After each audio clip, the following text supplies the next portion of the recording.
It has been 30 years since the original film came out.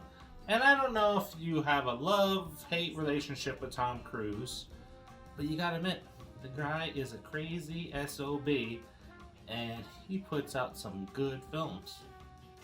So it's actually been closer to 40 years. It's been 36 years since the first one.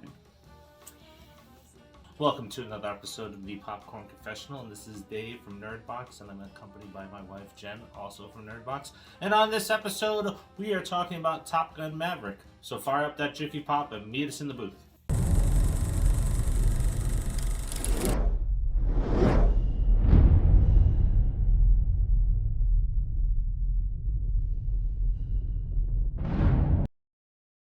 Maverick is called back to train Top Gun's elite pass graduates for a mission tailored for his style of flying. Maverick not only has to contend with his reputation, but also ghosts from his past that he has yet to move on from. Thank you, as always, for joining us for a movie review. And on this episode, as we mentioned, that we are talking about Top Gun.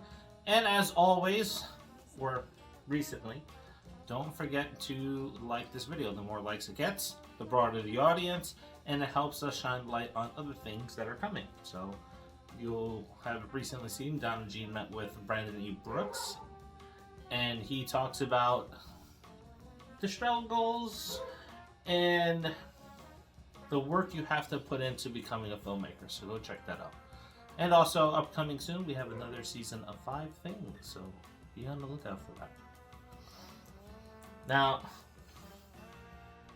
it was not until maybe 10-15 years ago that you became a Tom Cruise fan? Well, I watched him in movies before you did. Yes, you watched him. Yeah, I don't like a lot of stuff in the 80s, and majority of Tom Cruise's stuff was in the 80s in the beginning. Yeah. But you did not like him for a great period of time, and it was War of the Worlds that kind of started pulling you back in, and then it was Jack Reacher that did the rest. Yes. And it wasn't probably up until a couple years ago that we binge watched all the Mission Impossible movies getting ready for the last film that came out. Yes, and now the entire family's hooked. Yes. He is definitely a crazy person. He is. And if you don't know, for this film, what is different from the original film is they actually flew and they put cameras inside the cockpit. So you get these insane angles. Yes. So, yeah, that just blows my mind that they actually flew. That's insane. Because the flying that was done, I would die. Yes. I was dying in my seat just watching it. We also get to see a look at one of Tom Cruise's personal planes, which is a Mustang from World War II, which is a pretty sweet plane, and it is also my favorite plane. Yes, and that is his own personal plane that, of course, he flies. Why not? He hangs from them. You might as well fly them. Yeah, hangs on, runs across tops of them. Yeah, you know. Just another day in Tom Cruise's I was life. just gonna say that. It's just another Wednesday. But we're here to talk about whether this movie was all hype or if it's actually good. There is that great span between the movies, and essentially, it could have been just a cash grab. Mm-hmm. But it wasn't. This movie, I think, exceeded the other one by leaps and bounds. It surpasses it tenfold. Surpasses that movie. We actually just watched that movie for the first time 2 days ago. I actually seen it when I was a kid. We were watching it. I was like, oh, I remember all these scenes. So I'm thinking that I did too at some point. Because my dad saw it, so I'm assuming I must have watched it with him. But I don't remember. I was young. I mean, the movie came out when I was 9-ish, so... It was the 80s. We had 5 channels. Not all the channels that you have today out there. So it was probably playing on a Sunday, or the WB and Fox used to play movies every single day rather than having TV shows. So that's probably where I caught it. And back then, we were the remote controls, if any of you remember that. So as we mentioned, the story in the movie is definitely leaps and bounds over the last one. And that's what blows my mind, right? So there are some new characters that are introduced that are like, wait a minute, I don't remember that being in the movie yesterday. Yeah. And it's refreshing, right? They don't have to explain the whole backstory to introduce a character. It kind of slowly comes out as you're going through the story, which is fine. Yeah. I think a lot of times when you have a film and they're introducing new characters later down the line, it's like, oh, let's give the whole entire backstory so you get to know that person. No, Jennifer Connelly was introduced.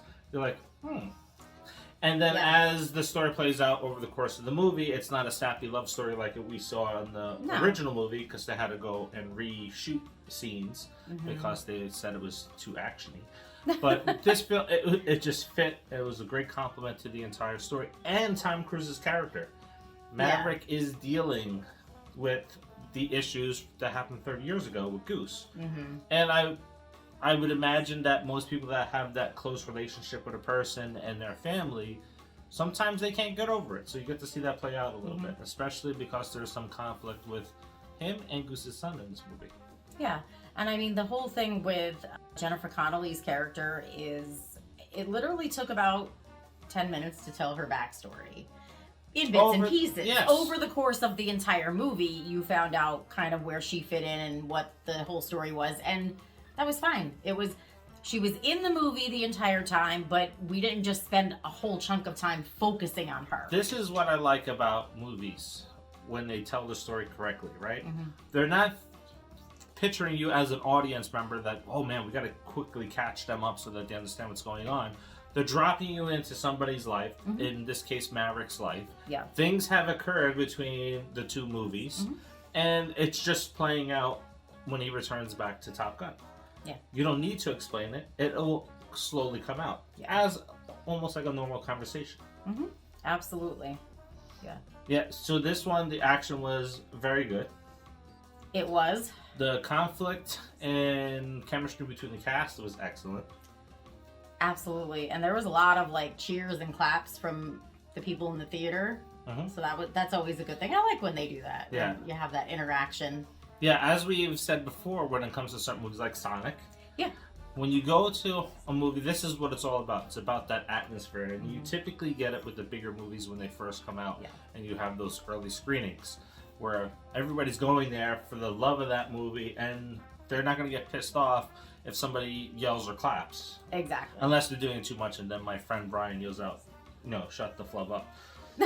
But in this movie here, it was all perfectly timed. There's a lot of people sitting at the edge of their seats during this film. Yes. You can tell that there was a lot of women that had crushes with Tom Cruise were at this film, because I definitely picked it up from the girl that was sitting to the right of us. Definitely the left of us? No, to the right of us. Oh, the woman that was by herself, right? Yes. She was on the edge of her seat. Like, I think from the moment that Tom Cruise had his shirt off, she like moved to the edge of her seat and stayed there. There is very good suspense to this film. There are things that you think are going to happen that possibly happen or may not happen. I'm not going to tell you. But I was like, oh, well, this is probably going to occur, and that's probably going to occur. And the nice surprise is that it didn't. We were wrong, because we both thought the same thing, and we were wrong. We'll admit that. It, I mean, I'm not sad that I was wrong, so it's fine. And then, of course, we have Val Kilmer in the film as well, and his role was very good in the movie as well. Yeah, not a large role in the movie, but it didn't need to be. Yeah, due to his health issues. Yeah, yeah, exactly. You got the point across. You knew why he was there. And that was it. That's all you needed. So I think here Top Gun pays very good respect to the original film. It has good action. The story moves forward. Sometimes you get sequels where the story just is almost like a retelling of it. Where it kind of started out in the beginning of the movie, it was almost following the same formula that the first movie had, and then it branched out and did its own thing. There are no mid or after credits, because I had some questions about that. So there are no credits at all. So So what do you rate this one? I would see it again in the theater. Same here. I'm definitely want to go see it again in the theater. We have one of our fellow nerd boxers coming up this weekend, so we're going to go see it again. Geez, I can probably go see it before that too. I probably could. I was thinking about it. I was like, should we go see it again like tomorrow? But Yeah. So it is definitely worth it. Good action, great sound, great characters, great story. It hits on all levels. It checks all the boxes. Yeah. So it is definitely worth going to see. And if you can swing the extra, see it in IMAX. You will not be sorry. With just, I mean, come on, they're fighter jets. So yes, you're gonna get the rumbling and that, and the seats are shaking, and that's really something to experience in IMAX. Yep, definitely. So, as we mentioned at the earlier start of the video, there's a lot of things that are coming down for Nerdbox in year 2. We appreciate everybody that's been watching. Thank you very much. If you haven't had a chance, we released our second streaming news video for the month of June, which has Netflix and Shudder on there. Since that's what a lot of people voted to see, let us know what your thoughts are on it and how we can change it. And then we should have some Scream videos coming up and some news. Yep. Definitely, we have a lot more on the horizon, so keep liking, subscribing, and sharing. Yes, and until the next, See ya.